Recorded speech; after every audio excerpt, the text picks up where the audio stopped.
It's crazy to think that over 30 years ago, when I first started playing bass, my first professional 200-watt bass head was a 19-inch rack unit with a massive wooden shell on it, and it weighed more than the speaker cabinets that I use to play gigs with today. And yet now, that same 200-watt head fits in the palm of my hand.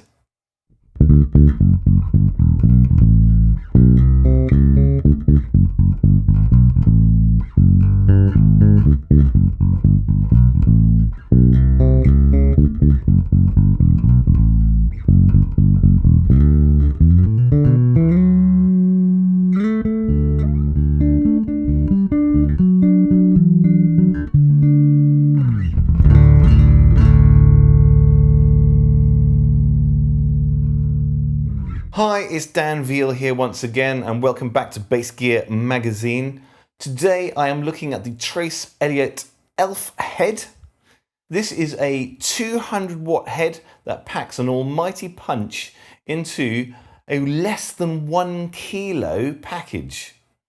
I'm not going to mess around, I'm going to get straight on with the details, so let's have a closer look at the front panel. Up close and personal, of course, we can see Trace Elliott's famous green livery. And this makes the controls on the front stand out on a darkened stage. Each knob has a little white dot on it, so even without numbers to guide you, you can definitely see where the knob is at any given setting.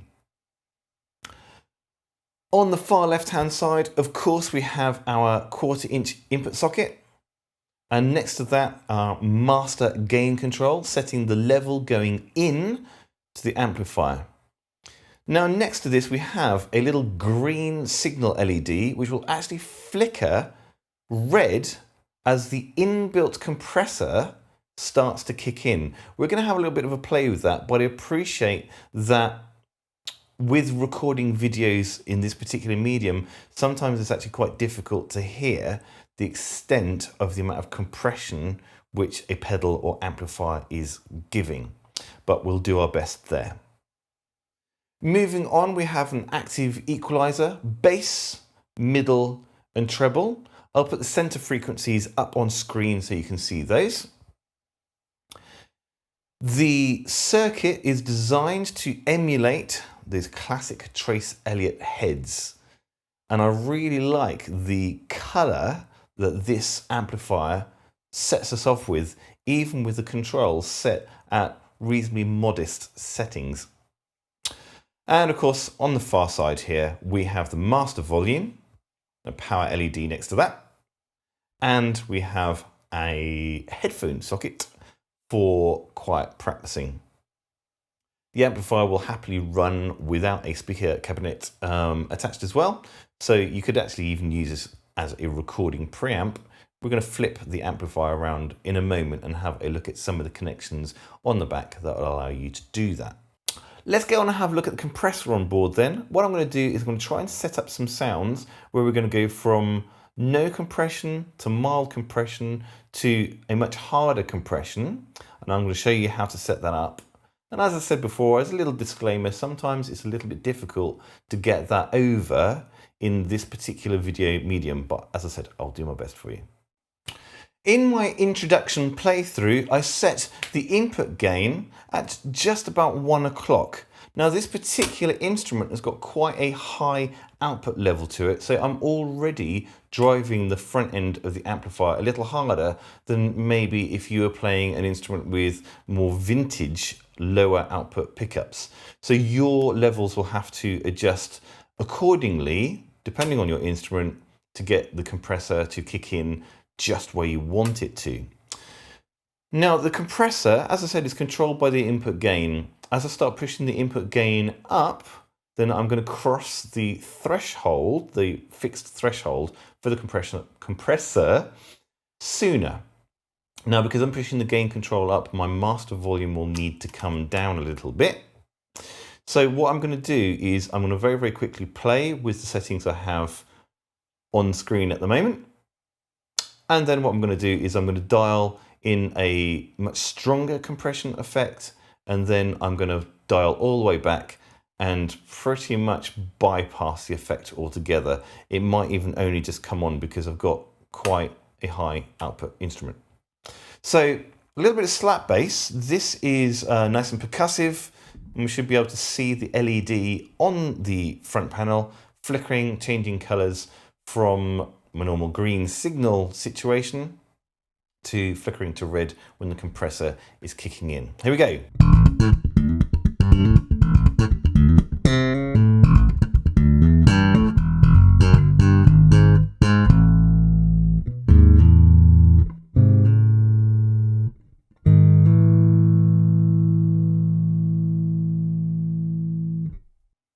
For me here in the room, I can hear that the sound is just gently being compressed, but it's actually almost transparent. There's not a great deal of compression going on.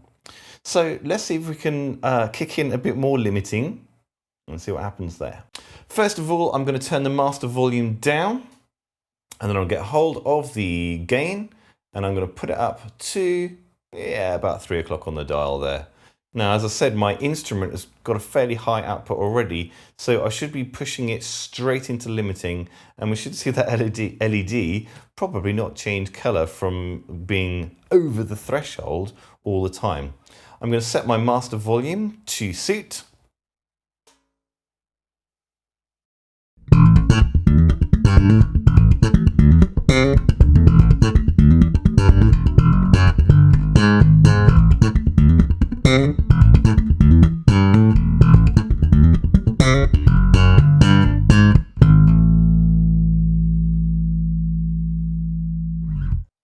Same again, master volume is coming all the way down, and I'm going to bring the gain round.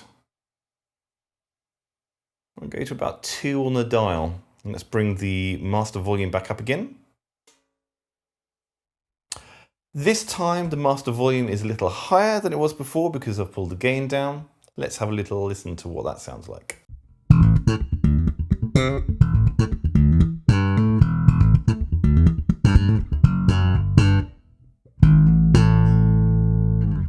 Finger style.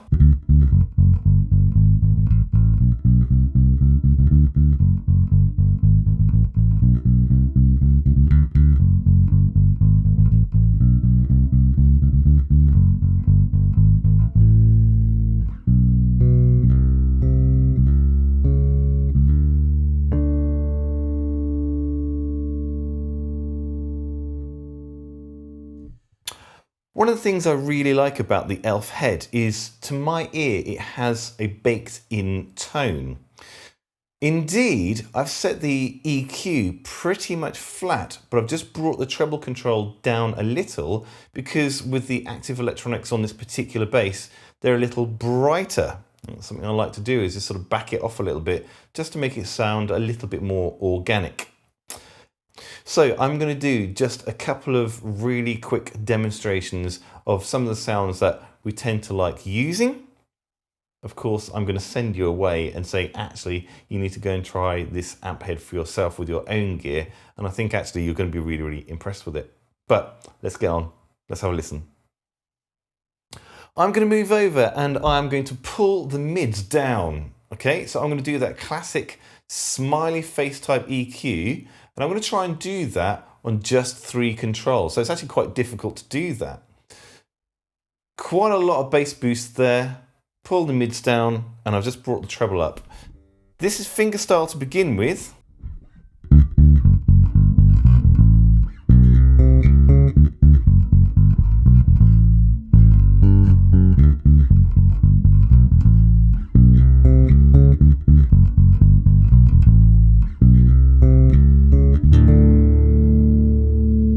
The obligatory slap bass.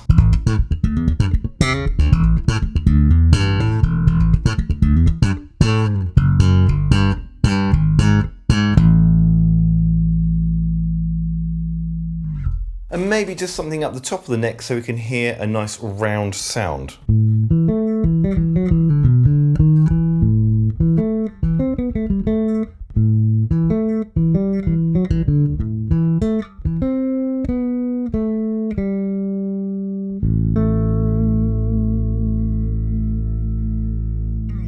Now, of course, for a more fingerstyle playing and maybe some more solo work, I'm going to push the mids up and pull the treble and maybe the bass down a little bit as well. So let's try that out with a little bit of fingerstyle.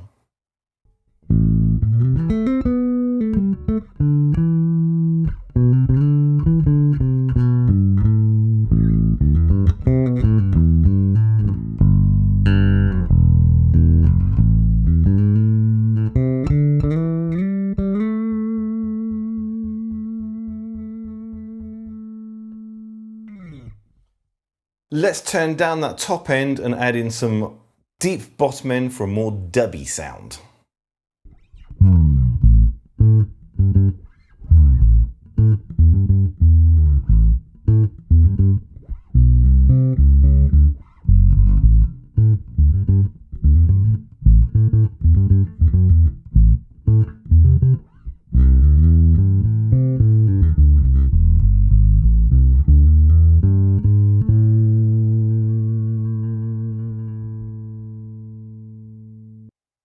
In this review, I will be mixing the DI output from the amplifier head with a microphone in front of the cabinet.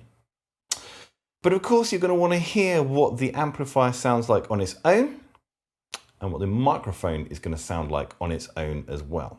Now, of course, if you're using a different microphone and a different cabinet, it's going to sound different, but as a way of giving you some idea of the sound that is coming off the front of my cabinet, here's a very, very quick demonstration. Here's the DI sound on its own. I'm going to stick to fingerstyle.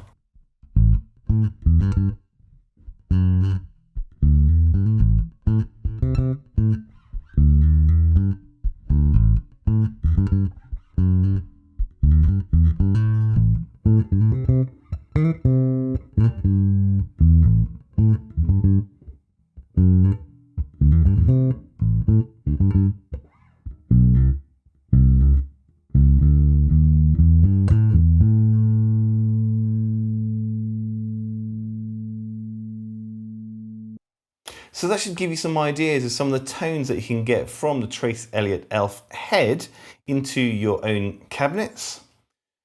Of course, sending the sound out to be recorded or to go to front of house, we need to know how we can connect those devices. So I'm going to flip the head round now and we'll have a look at the back panel. Around the back of the amplifier, it is a fairly straightforward layout, and let's face it, there's good reason for that. The amplifier is so small, there just isn't space for FX loops, multiple outputs, and MP3 inputs and auxiliary sends. This is going to make it a lot easier to use if you don't really go for the technology side of things. Starting at the right-hand side then, we have an XLR output sending my DI signal out of the amplifier head, and this is what I've been using to record into my recording suite today, along with the microphone in front of my speaker cabinet. Next to that, we have a ground lift switch that can help to remove any annoying buzzes and things like that going on. You'll need to read the manual about that. A very, very useful inclusion. And then coming across, we have a 1/4 inch speaker output. Now, I appreciate that on lots of bass gear today, we have speak-on outputs, but of course this amplifier is tiny, and I think the socket itself would probably dwarf the back of the unit. Finally, on the left-hand side, we have our power switch and the standard IEC mains input socket. On the subject of mains, the power supply on board ELF is not auto-sensing, so you'll need to buy a US model if you're in the US and a UK model in the UK, because our voltage supplies differ. When you're packed up and ready to go, ELF comes with its own super neat little bag. It's got enough room in there for the amplifier and your cables. And in fact, even the bag with the amplifier in it is still small enough to slip in the front pocket of your guitar case, which is absolutely insane. it's going to mean that traveling from gig to gig is going to be really, really dead simple, especially if you're playing in bands like function bands, for example, where your stage volume doesn't actually have to be deafening. That said, you will have seen the volume dial on my video is actually been very low, and I'm playing in what you could call, at home levels, and there's still plenty of volume coming off it. So around the dial, this thing just gets louder and louder. I can't wait to go out and try out some gigs and see what it sounds like.